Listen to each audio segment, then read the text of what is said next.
rental vehicles, and we're just swapping them in and out. It's not like identifiable though to a resident like myself. I see some car and people. I'm like, what's going on It's here? like my truck. It has cold plates, so there's no logos on it. But does it even say like Cal exempt on it to show because it's it's cold their plates. cold plates. Yeah, we don't.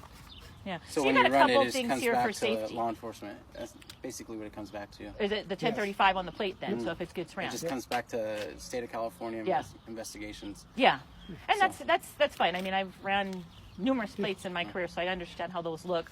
But me being a citizen here, I don't have even an MDT to even hook up to run a plate at this stage. Just your badges, and because I've been now contacted, we're working on, I think you guys are my 5th visit. Right, they passed this on to us now to come talk to you. Probably because I'm that guy that understands it, so to threaten me with a warrant and arrest. And we definitely don't. I'm just curious, sorry I keep stepping on. That's okay. Do you know who it was that came out and threatened, said they were going to do this? Okay, the team that came out was the 2 gentlemen that didn't speak any English. They left paperwork on my door. Okay. Which is not even legal proof of service. They checked it on the box, proof of service. That's not legal proof of service, but okay, I'll acknowledge it. Or anything like that? No, just the one on the doorstep. So I called and I spoke with the field supervisor. His name is Cooney. Now he's not. He is CDF. You guys are state, right? Right. Yeah, so the 3 of us are actually state, but there are USDA personnel that are... Oh, I had them over here too. Yeah. Okay, so we're all intertwined together. Okay, well, he's a state person, because the lady that came the other day was the USDA, the feds. So he was the one that was very adamant about, we have to come depopulate. You're within a hot zone. I said, well, where might the hot zone be? He says it has to be a 0.6 kilometer. I said, well, okay, that's interesting. We don't really deal in kilometers. We deal in miles, but okay, I'll look it up. It's 0.62 miles. Where is this hot zone that you speak of? Now, I know you're not going to give me an address because of safety. You don't want people showing up at someone's door all angry.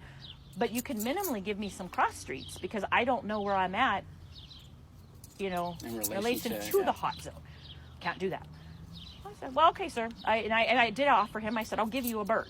No, we need to depopulate. This is mandatory. I said, well, I'm not going to roll with that. And I've never heard of any type thing, and I've probably done well over 500 warrants in my career.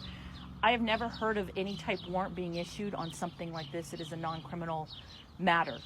So I wasn't really okay with that, but he was still. And finally, after going back and forth for a while, I was like, I'm done. On the form, it says I can appeal it. I'm just going to appeal it, and I'll get in touch with the, upper management. That was the director, Kent Fowler. Nice guy, spoke with him, explained to him my scenario, and he said, okay, I agree with what you're saying. You're on quarantine, and we'll call you if we need you. Okay, no problem. And then that was it. Nobody said anything. Nobody did anything. And now 5 months later, I'm being contacted again. But now I'm seeing also that it looks like you guys have been allotted some fun, like they ran out of money, and then now funds got tossed in to look at this problem. No, so kind of what happened is in December and then into the spring, we started to see more positives. There was we were doing well at controlling the disease, and then part of it is climate, and then so we started scaling back the response. Then we started to see a lot more positives. Some of the commercial locations became positive, and so then we knew it wasn't actually scaling back, it was continuing to spread. So that's when we started to scale it up, because it's now in 3 counties, at least 3 counties, a little bit of San Diego County as well. So now the scale up is, the funds are tied to the scale up. So not because we didn't stop doing things because we ran out of money. It was just the way the disease was going. So that's the other part of this, and you guys might be able to answer me because this was something I suggested to Mr. Fowler. They're suspecting this was brought in by birds out of country, out of state, and related to fighting.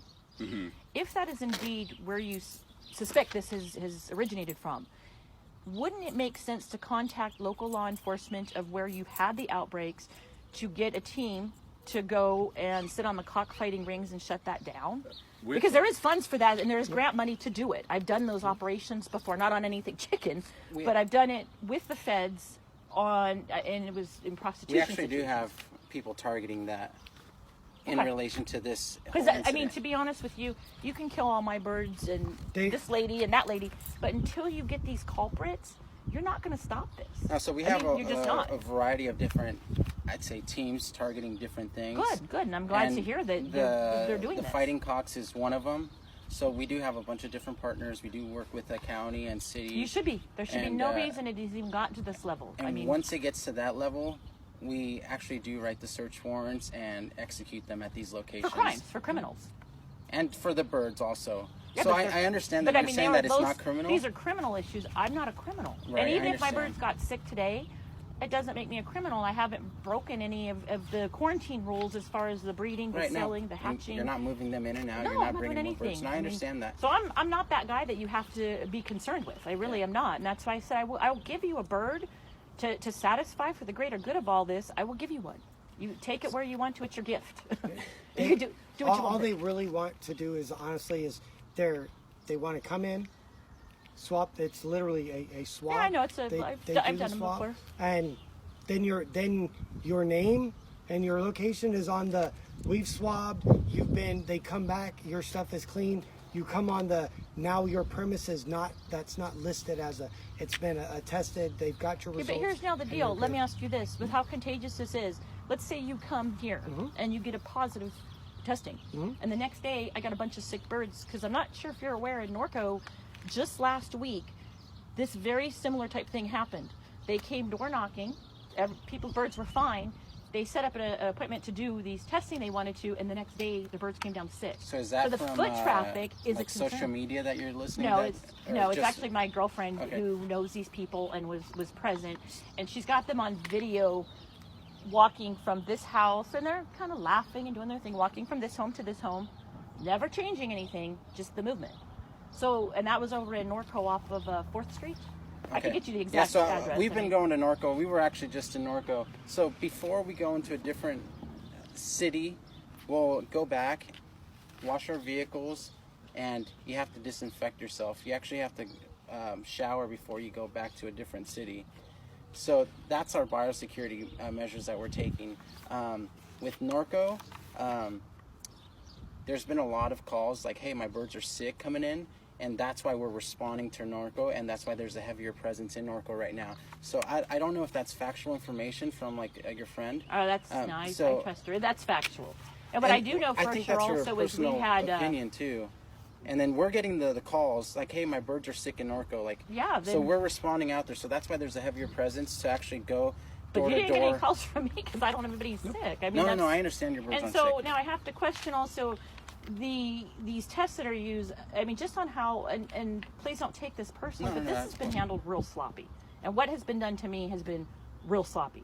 I question the integrity of these tests. Are you qualified to do this? It states in the CDFA manual that they are to be sent to a national regulatory lab. I don't even know where that is. So, The test doesn't I come. I can answer that specific question before we go on to the next one.